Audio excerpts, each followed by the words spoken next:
l'article qui est paru hier dans le Courrier de Portneuf suscite beaucoup de réactions. Puis encore une fois, je comprends la population parce que, en tout cas, je l'ai lu, relu et je peux comprendre que certaines personnes puissent l'interpréter d'une certaine manière en fonction des propos donc qui sont tenus par la présidente de la FEC.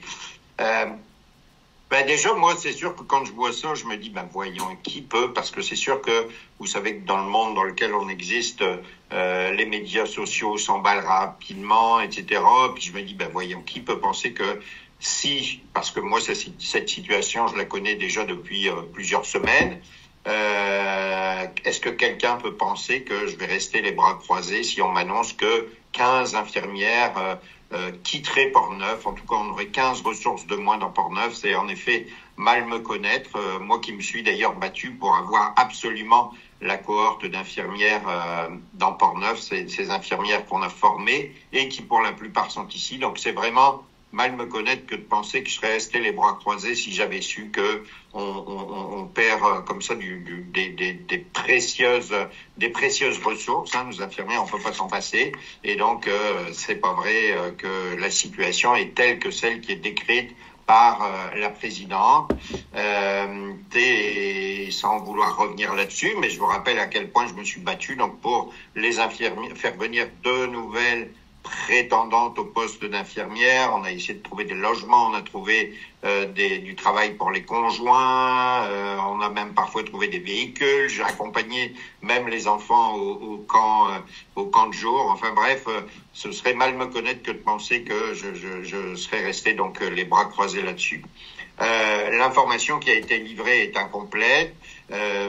La présidente a indiqué, c'est un petit peu toujours comme ça. C'est sûr que la population peut trouver que et les politiciens et les syndicalistes arrangent toujours la situation en fonction du message qu'ils veulent passer, soit à destination de la population ou à destination de leurs membres. Mais dans ce cas-ci, vraiment, il manque de l'information, ce qui fait que la population a retenu que on va couper 15 postes dans Portneuf et puis qu'on va avoir 15 infirmières de moins.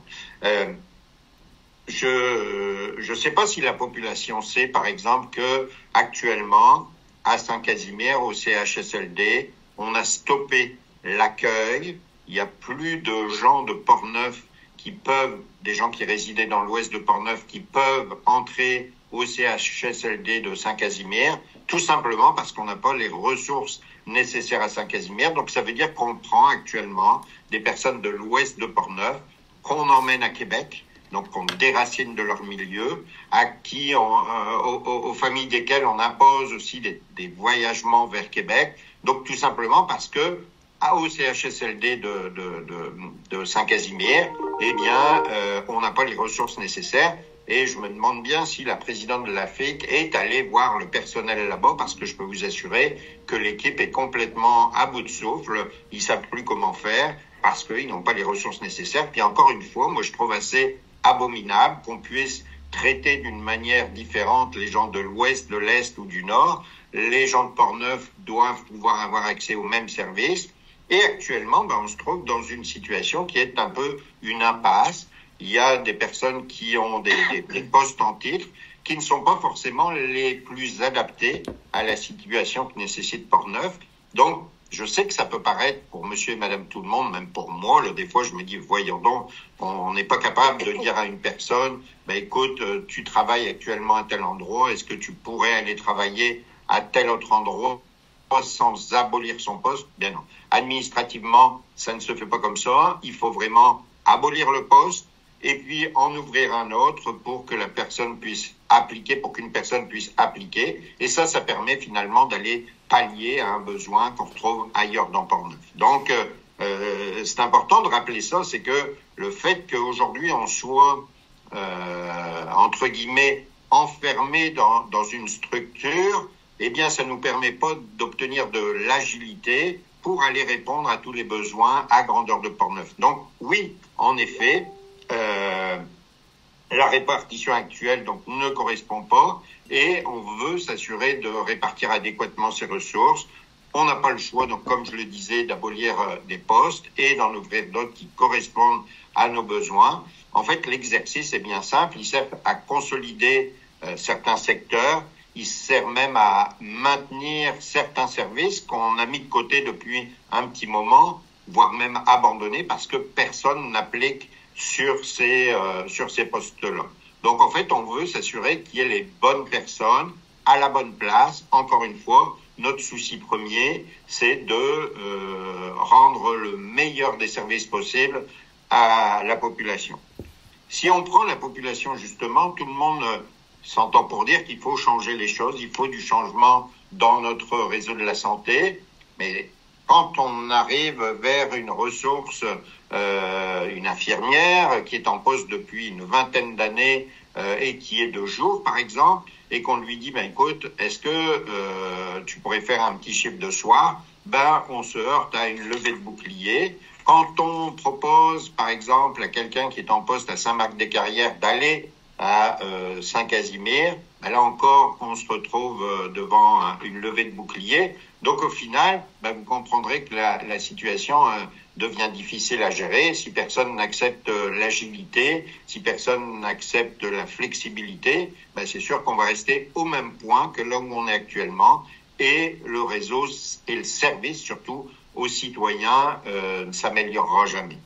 Les vrais chiffres, en fait, sont bien qu'il y a 15 postes qui sont abolis, alors que 99, et je me trompe pas dans le chiffre, là, 99 sont affichés pour l'ensemble du territoire de Portneuf, dont 20 postes qui correspondent finalement au même titre d'emploi actuel qu'occupaient les infirmières pour qui les postes sont abolis, mais parfois, donc comme je vous le disais il y a quelques instants, avec des aménagements du type travailler le soir, ou travailler les fins de semaine, ou travailler la nuit, ou encore accepter la mobilité d'aller travailler sur un autre secteur d'activité. Ce qui est paradoxal aussi, c'est que quand j'entends, ou je lis plutôt la présidente de la FIC dire que c'est incompréhensible ce qui se passe, mais c'est quand même cette même organisation qui, durant les dernières négociations, a accepté la question de la mobilité et la question de l'agilité, la question de la flexibilité des horaires. Donc, en fait, aujourd'hui, je comprends très bien, moi je veux pas, critiquer ou considérer que la réaction n'est pas normale, mais c'est la première personne vers qui devraient se tourner ces infirmières qui ne sont pas contentes de ce bouleversement dans la vie, parce que je peux comprendre que ça peut être des fois un bouleversement, ils devraient se tourner directement vers leur syndicat, parce que c'est exactement leur syndicat qui a négocié et accepté ces deux clauses-là. Ils en ont accepté plein d'autres, mais la clause de la mobilité et de la flexibilité. Donc peut-être qu'ils devraient aller discuter avec leur président. Et puis j'ajoute aussi que dans les postes abolis, là, justement les personnes qui sont concernées ont plutôt pu appliquer de manière prioritaire sur des postes. Ils pouvaient le faire du 29 janvier, donc ça a été très... Au moment où on se parle, entre vous et moi, et j'ai pas eu les chiffres ce matin, j'ai parlé au PDG du CIUS, mais il y a bien des chances que les infirmières qui étaient touchées par cette abolition de poste, elles soient possiblement presque réaffectées à un autre poste, parce qu'elles étaient prioritaires pour pouvoir appliquer sur un autre poste qui, comme je le disais tout à l'heure, présente beaucoup de caractéristiques similaires au poste qu'elles occupaient avant. J'attends de voir exactement, mais les ressources humaines du CIUS y travaillent aujourd'hui. Et puis ce qui est important aussi de rappeler, c'est que l'ancienneté est préservée. Donc, encore une fois, là, je comprends que ça puisse être difficile pour quelqu'un qui avait des habitudes de vie, des habitudes de travail, de devoir changer, de devoir faire 15 kilomètres de plus pour aller le matin à un endroit plutôt qu'à un autre, celui qu'elles fréquentaient depuis qu'elles sont au service de notre population. Mais il faut que tout le monde mette, si on veut améliorer les choses, finalement, il faut que tout le monde contribue à ces changements. Donc, globalement, là, moi, ce que je voulais vous dire, c'est que non, c'est pas vrai qu'il s'agit d'une abolition de poste. Dans les faits, oui, il y a une abolition de poste, mais en réalité, c'est une réorganisation du service pour être capable d'aller rendre le service le maximum qui soit à la population, que ce soit en première ligne, mais aussi dans nos CHSLD. Donc, sachez que je vais toujours demeurer le premier défenseur du réseau de la santé dans Portneuf, parce que je sais que notre population est vieillissante. Je connais exactement les problématiques dans chaque coin du territoire. Donc, c'était important pour moi de réagir aux propos de la présidente, parce que, encore une fois, les gens qui lisent ça, eh bien, vont considérer que à partir de demain, eh bien, on va avoir moins de postes qu'avant. Mais clairement, on va en avoir plus qu'on en avait par le passé. Et c'est sûr qu'il faut aussi, là, je vous parle de postes affichés, il faut qu'il y ait des personnes qui appliquent dessus, mais il y a 99 postes au total qui sont affichés pour tout le territoire de Portneuf. Et puis là, je veux même prendre un engagement devant vous, là. Si une des infirmières qui travaille actuellement dans Portneuf ne retrouvait pas un poste quelque part dans Portneuf, je peux vous assurer qu'elle peut venir me voir à mon bureau, puis on va aller voir tous les deux le ministre ensemble, pour lui dire, écoute, ça fonctionne pas, cette dame-là avait un poste dans Portneuf et aujourd'hui, elle n'a plus de poste dans Portneuf.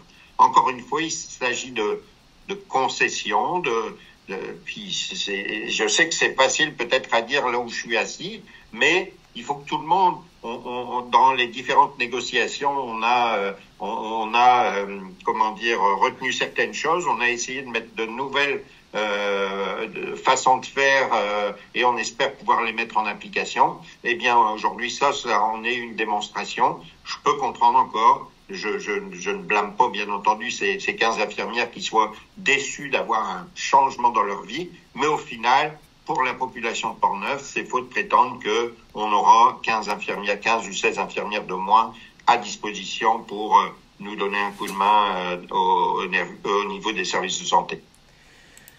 Je vais prendre, merci Vincent, je vais prendre les questions. Je vous demanderai peut-être de juste appuyer sur vous avez un petit bouton pour lever la main, donc je vais vous prendre les questions dans l'ordre. Oui, Chantal. Bonjour. C'est moi qui ai gagné le jackpot. En fait, je voudrais savoir c'est quel type d'infirmière puis dans quel secteur. L'urgence, administratif.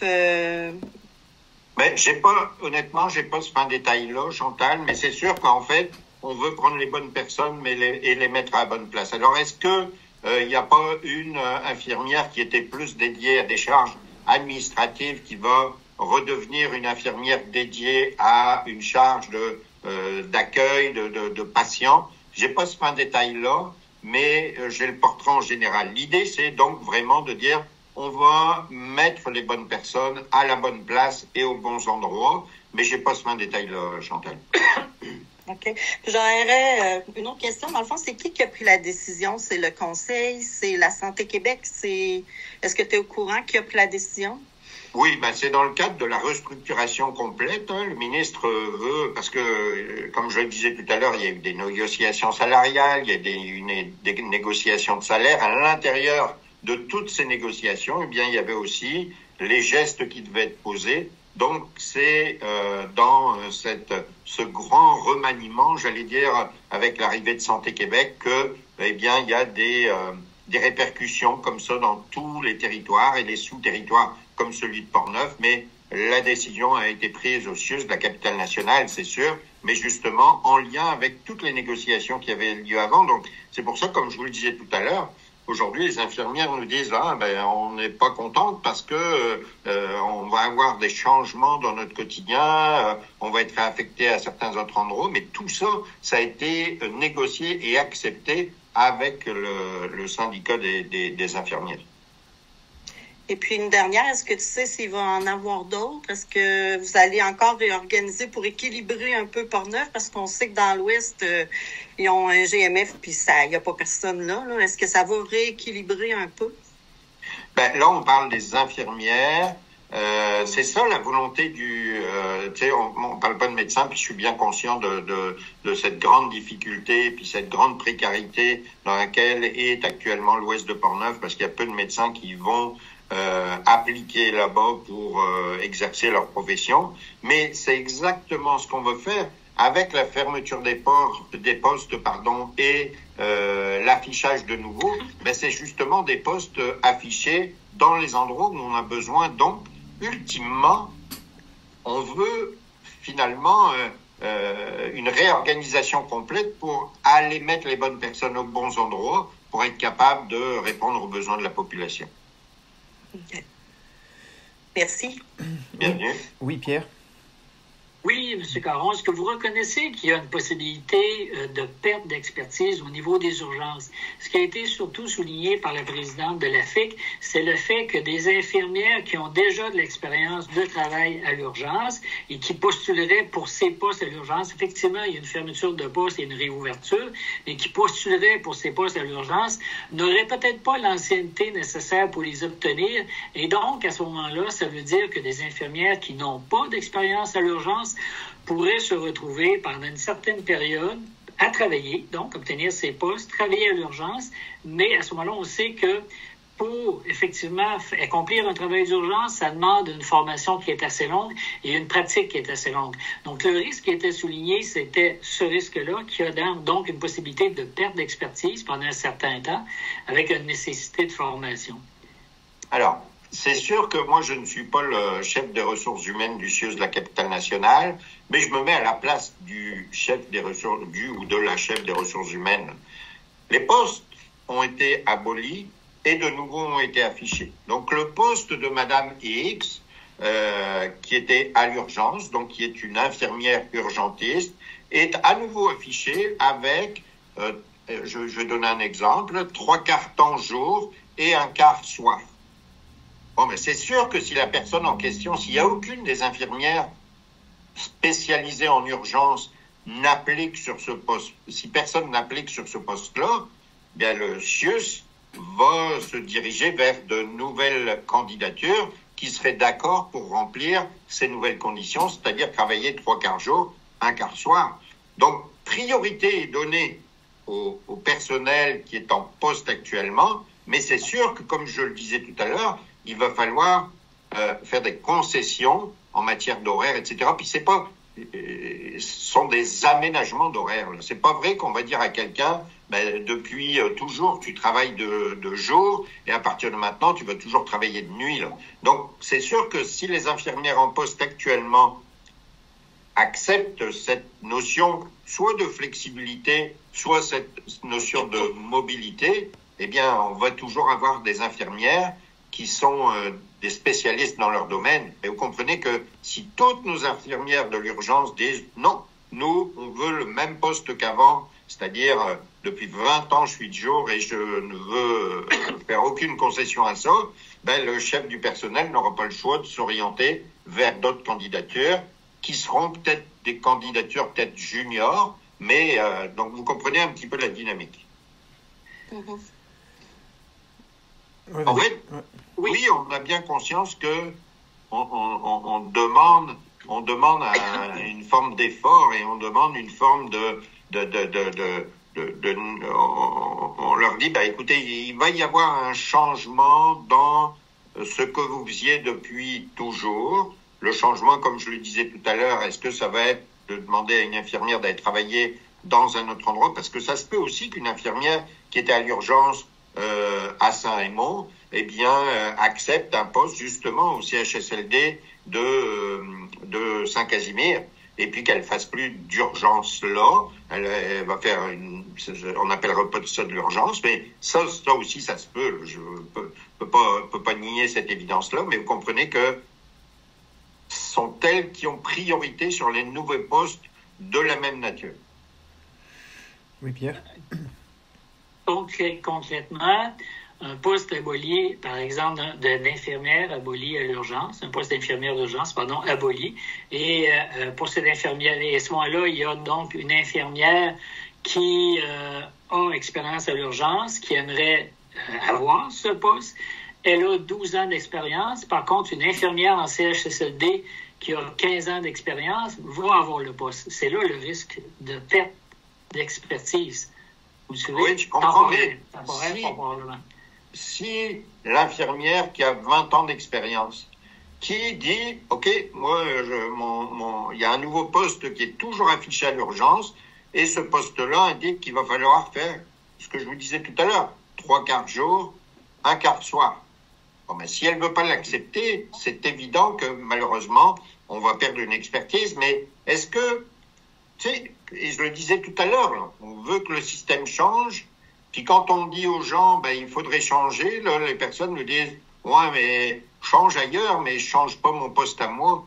La population, ce qu'elle veut, elle, c'est avoir la bonne ressource au bon endroit. C'est pas juste la population, c'est le CIE, c'est le gouvernement. Donc, est-ce que ça veut dire, moi dans mon équipe, là, si j'ai embauché Guillaume il y a 5 ans, et puis Guillaume s'occupait des codes comtés. Et puis j'ai embauché Sabrina il y a 5 ans, et elle s'occupait de la communication. Et avec le temps, je me suis rendu compte que Guillaume avait plus d'aptitude dans la communication, et Sabrina plus d'aptitude dans les codes comtés. Eh bien, je vais dire, parce que moi non plus, là, j'ai une certaine agilité, mais je serais quasiment obligé de procéder de la même manière en disant, écoute, Guillaume, je vais devoir abolir ton poste, mais je vais t'attribuer à une autre fonction, et Sabrina de la même manière.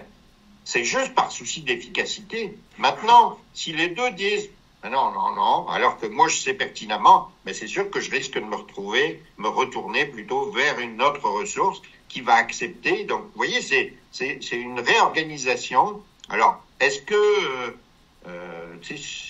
qu'il y aura zéro impact? Est-ce qu'on va pas perdre, on pourrait perdre une forme d'expertise, etc. Bien entendu que oui, mais ce qu'on veut aussi, c'est l'efficience au service des citoyens. Est-ce qu'il y avait d'autres questions? Ouais. Oui, Pierre? Est-ce qu'on vous a informé, M. Caron, qu'au total, il y a plus de postes abolis que de postes qui vont être réouverts? On ne parle pas des postes qui étaient vacants, on ne parle pas des postes vacants, on parle des postes qui étaient titularisés, c'est-à-dire qu'il y avait une titulaire sur ces postes. Est-ce qu'on vous a informé qu'il y a plus de postes avec titulaires qui sont abolis que de postes avec titulaires qui sont offerts?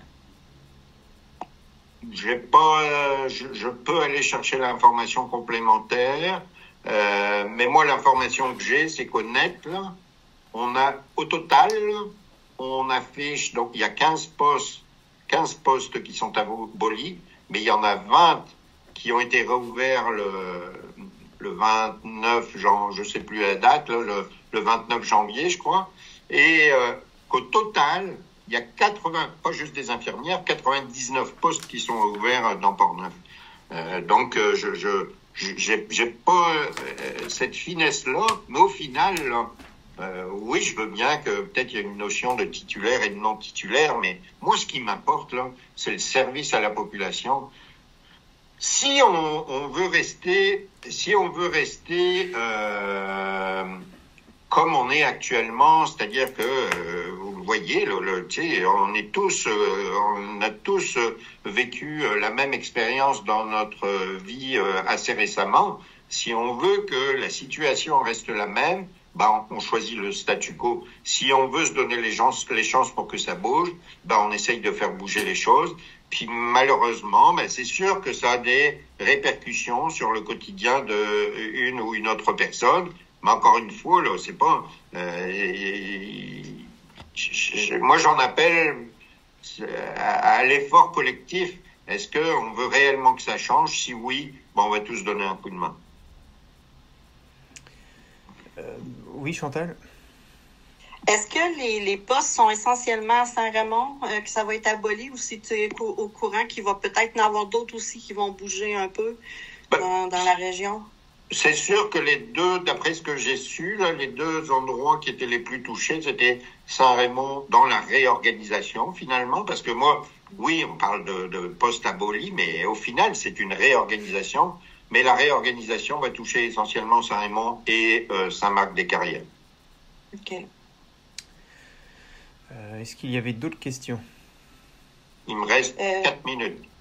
Oui, je veux juste savoir, est-ce que ça va changer un peu les urgences, les heures d'ouverture, ou si c'est vraiment à cause des médecins que des fois il y a des couvertures, des choses comme ça. Mais à date, il n'y en a pas là, depuis un petit bout de temps, mais est-ce que ça peut changer un peu? Non, il y aura... En fait, on veut vraiment optimiser, donc c'est pas, on va pas intervenir dans les horaires, etc. Au contraire, on veut optimiser pour avoir, comme je le disais, désolé de me répéter, mais les bonnes personnes à la bonne place au bon moment. Donc non, au contraire, selon mon analyse, le service à la population ne peut être qu'amélioré, mais c'est sûr qu'encore une fois, et puis je me mets à la place des gens pour qui la vie va être un petit peu différente, c'est-à-dire travailler le soir ou devoir se déplacer, mais ça au final, c'est pour améliorer le service qu'on offre à notre population.